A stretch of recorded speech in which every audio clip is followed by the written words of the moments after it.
Hello, my name is Mary, a woman in my 30s. I'm married with one child. My husband is younger than me and the eldest son in his family. He has a much younger brother. My husband Tom and his brother Jim have a significant age gap, and since I'm older than my husband, I didn't interact much with Jim, who is much younger. Jim and his wife Linda had a shotgun wedding and got married before us, but they never had a ceremony. I hardly ever speak to Linda, who is 12 years younger than me. I never imagined that Jim and Linda would cause such an uproar. One Friday afternoon, out of the blue, I got a call from my mother-in-law, Kate. About Jim's wedding this weekend. What time is your dress appointment? The venue's parking isn't very spacious, so if your appointment is close to ours, why not come with us? That was the moment I found out Jim was having a wedding ceremony. It was the biggest surprise of my life. I explained the situation to Kate, and she was just as shocked. I'll get in touch with Jim and call you back. I messaged Tom, but he was busy and took a while to respond. I thought if I wasn't originally invited, it would be sad, but I'd understand. However, if I was expected to attend, I couldn't relax as I needed to go to my parents' house to pick up my dress. An hour later, Tom replied, equally surprised. He said he'd contact Jim and Kate. I was confused about preparing a cash gift as well. What about the cash gift? I asked Tom, and this was his response.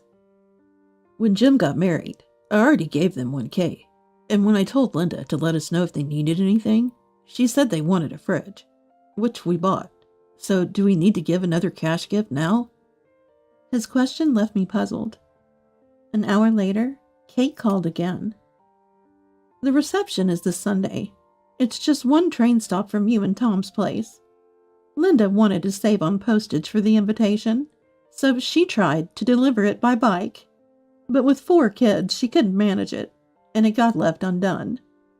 When I confronted Jim, he said it was Linda's idea to have the ceremony, and he left all the planning to her, so he didn't think you didn't know about it. I could hear the astonishment in Kate's voice. If it weren't for her call, we would have missed the ceremony. I had met Linda at Jim's place a month ago when I delivered a gift, since she couldn't visit her parents. I wish she had mentioned the ceremony and the invitation then. It left me feeling a bit frustrated. Jim called Tom directly to apologize, but we didn't hear anything from Linda. I couldn't help but want to ask if they really wanted us, Tom and I, to come. In any case, I had to get my dress, so I called my mom, only to find out that she had left the dress with her sister-in-law years ago, because it was too much trouble to keep. I was told to contact them if I needed to pick up the dress, but it turned into such a hassle that I was left holding my head in my hands. When I discussed the cash gift with Kate, she mentioned Ben's idea, since we helped them with their car inspection fee last year. That could be the gift. But still, it feels awkward to go to the reception empty-handed, doesn't it? That's when, a bit of mischief in mind, I made this suggestion. How about including a note with the cash gift explaining this? Kate laughed and agreed, so we decided to go with that plan. While I was writing the note, Ben called. Thanks for the idea earlier. Since Tom and his family seem to rely on our support, here's what I've decided to write on the note. The vehicle inspection costs $2.5K. We'll consider $1.5K as the cash gift, so you just need to repay the remaining $1K. It was unusual to lose money instead of gaining from a cash gift, which made me laugh. Kate didn't seem to mind, but Ben planned to confront Linda after the reception, suggesting that if they could afford a reception, they should repay the remaining $1K in full. Tom, unhappy with the whole situation, decided not to attend after Jim's call. He mentioned neither being asked for a suitable date nor formally invited. It could have been because I was 3 months postpartum at the time and not going out much. Late at night, I received a message from Linda. Sorry about the invitation. I thought Kate might have told you. Do you need a reservation for your dress? It's around $180. She seemed unaware that we hadn't talked to Jim and didn't know we were not attending, so I replied, I don't have a dress at home, so it's impossible to prepare in one day, and we really can't attend. Tom has already informed Jim. Shortly after, I received a reply. I heard from Tom. Since he can't be persuaded, I'm asking you, Mary. If you don't show up, there might be a cancellation fee. I'll check tomorrow. Anyway, you need to decide about the dress appointment tomorrow morning. Hair and makeup will be an additional $100. I'm going to be blunt. Inviting us to a reception just 2 days in advance is unreasonable. You have an infant too, so you should understand the difficulty, right? After showing Tom the exchanges with Linda, he was furious and called Jim. The venue is new, and we want it as a free monitor, so there's no cancellation fee. If it's free, did you make sure to tell the guests they don't need to give cash gifts? I told my friends. Anyway, you're also at fault for leaving everything to Linda. We attended the wedding party when you registered your marriage, so we won't be coming this Sunday. If you don't like empty seats, invite someone else for a free meal. Feeling relieved after this, another message from Linda arrived. Tom said there's no cancellation fee, but there is. I was dumbfounded by her insistence. While I was showing this message, Tom and Jim started arguing, and Tom ended the call. After taking a shower and becoming unavailable, Linda called me. The ceremony itself is free, but I upgraded the dress because it was too simple, and we added drink refills and paid for wedding favors. I didn't know Tom told his friends not to bring cash gifts. This messes up my plan to offset the cost with cash gifts. If you're not coming, you should at least pay for the drinks and favors. As she cried, I retorted, It's your fault for forgetting to invite us. Why should we pay a cancellation fee? But now that you know and still won't come, it's different. How is it different? Either way, it's your fault. As family, you should make an effort to attend. It's basic decency. Anyway, it's a sudden request for us as a couple, and what's impossible is just impossible. I'll talk to Kate about it. I was utterly astounded when the call was cut off with such a childish parting shot. In the morning, Tom called Kate to inform her of our absence, and she suggested we discuss it over lunch at her place. Regarding the additional costs Linda mentioned, Jim seemed unaware and furious. I was against having a reception in the first place. I agreed only because it was a free campaign. I didn't know about extra charges. If it costs money, I don't want it.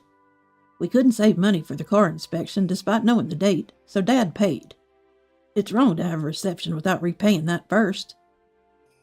Jim had lost all enthusiasm for the reception. Upon arriving at the in-laws, Tom declared our decision not to go, and Ben agreed. It's rude not to send an invitation, even to family. You're right not to go. I understand, but it's a pity for Jim. Tom, if you don't have other plans, could you go? All of Jim's kids are boys, right? Babysitting is tough, so your help would be appreciated. Kate had a bit of a tendency to dote on Jim, who had been fond of her since he was little. As for Linda's parents, her mother had broken her leg and couldn't help, while her father refused to babysit, saying they decided to have the reception with their 4 children, so they should handle it themselves. Tom suggested that if Linda's parents aren't helping, we shouldn't either. Mom is too lenient with Jim. Linda thinks she can get away with anything because of it. Ben agreed. But it's tough with 4 kids. Jim's shotgun wedding was his own doing. The lack of planning is evident. Even with unexpected twins, better planning would have prevented this babysitting issue. It's the result of poor organization, so you should skip it. Thanks to Ben, the matter was settled, and Tom called Jim to confirm our absence. Jim promised to talk to Linda. However, even after Jim's explanation, Linda called, still not convinced. The reception is free, but we need to follow the venue's guest count. It's important for Tom to attend as the eldest. You don't need to bring a cash gift, but we need you to cover the meal and favors. It's already tomorrow. Tom, you can't just cancel last minute. The lack of invitation was your responsibility. Consider it a lesson and handle it yourself. I'll talk to Kate about it. I won't change my mind, no matter what Mom says. You know that, right? Anyway, I'll talk to Kate. The call ended, but on the morning of the reception, Linda called Tom again. Sensing it was about the reception, and considering the early hour, Tom decided to answer, thinking there might be an important reason. It turned out Linda's friend had canceled, and she was asking if Tom could invite a childhood friend who lived behind his parents' house and knew Jim. I can explain the situation and invite them, but it's unreasonable to expect me to contact someone whose details I don't even know. Linda, sounding irritated, raised her voice. That's why I'm asking you, Tom. Tom, usually not the one to get angry, was visibly upset. If someone cancels at the last minute, it's probably due to illness or a more urgent matter. It's not necessary just to fill the numbers. There couldn't be anyone else who forgot to send invitations like us. After Tom's sarcastic remark, Linda stumbled over her words and fell silent. Apparently, she hadn't sent invitations to local friends either, trying to save on postage. I don't know when the reception starts, but you must be busy preparing to leave the house, so I'll hang up. Despite being a man not easily swayed by emotions, Tom received no more calls from Kate urging attendance. I received a message from Kate with a photo attached from inside the chapel, indicating that the reception had started. Kate is someone who enjoys chatting and often sends casual conversation messages. Unintentionally, I ended up learning about the state of the reception. The ceremony in the chapel, starting at 11 a.m., was open to all, with the reception following at 12 p.m. At the chapel ceremony, only the parents from both families, Linda's relatives, and 3 of Jim's friends were present. Kate was worried whether anyone would actually show up for the reception. There were only 2 tables on the groom's side, and Kate felt sorry for Jim. Linda's mother, who had fractured her leg, was in casual clothes, which led Linda's father to wear a regular suit. Can you believe it? Linda's relatives are all in regular dresses. No one even has their hair done. It's usually the bride's friends who attend the chapel ceremony. Who will catch the bouquet? They didn't forget to send invitations like us, did they? Ben looks upset, sitting there expressionless and silent. It looks like it's going to be a quiet meal. The reception moved to the main venue, where Jim's side had only 2 tables, filled by 3 friends and the in-laws. And it seems our family was supposed to make up the 3rd table. And then we sat down.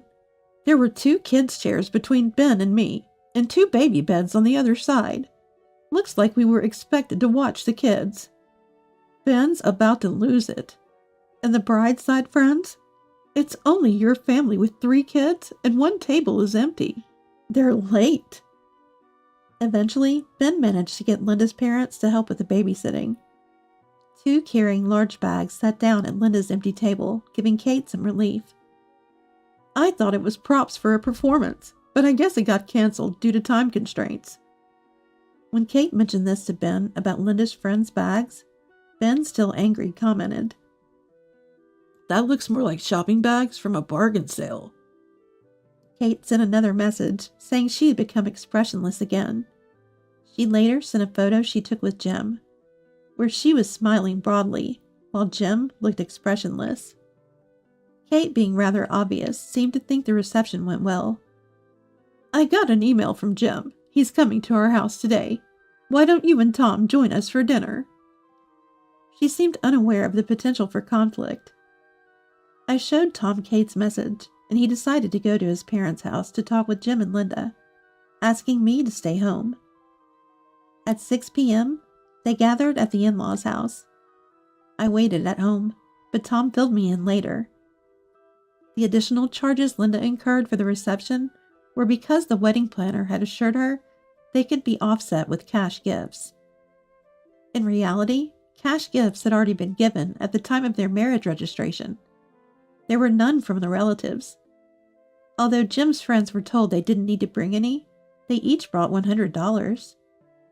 Linda's friends, thinking the reception was canceled because they didn't receive invitations, had made other plans after being informed at the last minute. The only two of Linda's friends who attended thought they were stopping by after shopping, having been asked to speak or consult. As a result, they only collected $600, not enough to cover the additional charges. They reportedly asked Ben if they could pay the $1,000 car inspection fee in installments. Linda, in tears, said the reception was a disaster and blamed herself. When Tom pressed for an explanation about the lack of invitations and phone calls, Jim gave this reason. I didn't particularly want to do it myself, so I thought if I called Tom, it might seem like I was eager to. Linda said she would handle the invitations, so I left it to her. You totally abandoned something you decided to do as a couple. It's your fault for prioritizing your feelings and neglecting what needed to be done. The same goes for the car inspection payment. You left all the financial management to Linda, which led to this situation. Every month she complained about being in the red, so when I took over the finances, it seemed too hard for her. She threatened to divorce me and went back to her parents' home. Even Linda's mom scolded me then. Tom later said Jim liked beautiful women and children, so he didn't want a divorce, but he regretted not allowing it, given this outcome. Linda is so beautiful that if there were 10 people, all 10 would say she's pretty. Having only 2 sons, Kate had longed for a daughter. She, like Jim, favored beauty, so she was very fond of Linda. Kate is essentially someone who can't say no when asked for help, and always tries to act for the benefit of others. However, this tendency backfired, and I received a message from Kate, who was at home, asking for my help. Linda is being scolded by Ben for all the things I've done for her, and I'm getting scolded by Jim. What should I do? I'm in the bathroom, so please give me some good advice quickly. When I asked what exactly Kate had done, it turned out she was scolded for always cooking and delivering dinners to Jim, because Linda often said Jim wanted to eat Kate's cooking. It seemed Linda is not good at cooking, and Kate's pampering was the reason she never improved. Kate then had to return to the discussion, and I received no further replies. According to what Tom told me, Kate was reprimanded by Jim with these words. Didn't you think about teaching her instead of just giving her food? She was always happy with the same seasoning as yours. I thought it was unfair to blame Kate for being kind. It seemed like the indulgence was on their part, not Kate's. Ben seemed to feel the same, and the discussion concluded like this. I think it's not bad that Kate likes to be relied upon and often takes on various tasks. It's better than pushing responsibilities onto others. However, it's different when family members exploit that. We don't want Kate's nature to be taken advantage of. Why didn't anyone think of teaching instead of just doing? That's something I should say, not you, the husband who let it happen. As a result of the discussion, Ben agreed to cover the additional cost of the reception. Tom was angry, calling it too lenient, but they concluded it was better for Ben to front the money and have Jim repay it on payday. It was decided that if Jim couldn't pay for the car inspection, Ben wouldn't lend him money again, and he would have to give up the car. Finally, when asked why they were continuously in the red, it was revealed that Linda had joined a mom's group. She had been dressing her kids in trendy brand clothes popular among the group, leading to considerable expenses. Some friends who didn't attend the reception were part of this group, leaving Linda quite disappointed. She decided to leave the group after this incident. Following this, Linda began to control her spending to some extent, and tried not to rely too much on Kate. She also didn't demand cancellation fees from us, Tom and me. This time, Ben and Tom's intervention was a significant help, and I am encouraged to speak up more in the future.